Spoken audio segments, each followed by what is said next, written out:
জুলাই জাতীয় সনদ বাস্তবায়ন ও গণভোট ইস্যুতে মতানৈক্যের মধ্যেই দেশে শুরু হয়ে গেছে নির্বাচনী হাওয়া। বিরোধ ছাপিয়ে এখন নির্বাচনমুখী হয়ে উঠেছে রাজনৈতিক দলগুলো। বিএনপি ইতিমধ্যেই 236টি আসনে সম্ভাব্য প্রার্থীর নাম ঘোষণা করেছে, আর জামাত অনানুষ্ঠানিকভাবে প্রার্থী তালিকা নিয়ে মাঠে নামছে। পাশাপাশি দলীয় মনোনয়ন ফর্ম বিক্রি শুরু করেছে জাতীয় নাগরিক পার্টি। প্রার্থীরা তাদের এলাকায় উঠান বৈঠক, লিফলেট বিতরণ, মোটরসাইকেল ও গাড়ির বহর নিয়ে প্রচারণায় ব্যস্ত।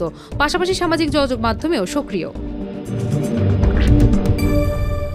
জুলাই জাতীয় সনদ বাস্তবায়ন আদেশ এবং গণভোট সংক্রান্ত বিষয় এখনও রাজনৈতিক দলগুলোর মধ্যে বিতর্কের কেন্দ্রবিন্দু। অন্তর্বর্তী সরকার রাজনৈতিক দলগুলোকে 7 দিনের মধ্যে ঐক্যবদ্ধ সিদ্ধান্ত নিতে আহ্বান জানিয়েছে, তবে দৃশ্যমান কোনো অগ্রগতি দেখা যায়নি এখনো। জামাত বিএনপিকে আলোচনায় বসার আহ্বান জানালেও বিএনপি সরাসরি আলোচনায় অংশ নেওয়ার আগ্রহ দেখায়নি। বিএনপি স্থায়ী কমিটি জানিয়েছে তারা জাতীয় ঐকমত্য কমিশনের সিদ্ধান্ত অনুযায়ী সনদে উল্লেখিত বিষয়গুলোর বাস্তবায়নের জন্য অঙ্গীকারবদ্ধ। পাশাপাশি নির্বাচনের সময়সূচি যেন ঠিক থাকে তা নিশ্চিত করতে সরকারের প্রতি আহ্বান জানিয়েছে দলটি।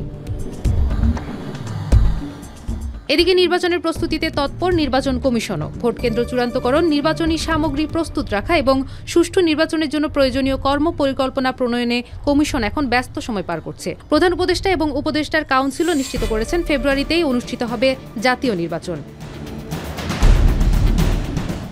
নির্বাচনী মৌসুম ঘিরে রাজনৈতিক দলগুলোর প্রস্তুতিও তুঙ্গে উঠেছে। প্রার্থীরা এলাকায় ভোটারদের সঙ্গে সরাসরি সংযোগ স্থাপন করছেন, স্থানীয় সমস্যা শুনছেন এবং সমাধানের প্রতিশ্রুতি দিচ্ছেন। সামাজিক যোগাযোগ মাধ্যমও প্রচারের গুরুত্বপূর্ণ হাতিয়ার হিসেবে ব্যবহার করা হচ্ছে। বিশেষ করে তরুণ ভোটারদের মনোযোগ আকৃষ্ট করতে ডিজিটাল প্ল্যাটফর্মের ব্যবহার বেড়েছে।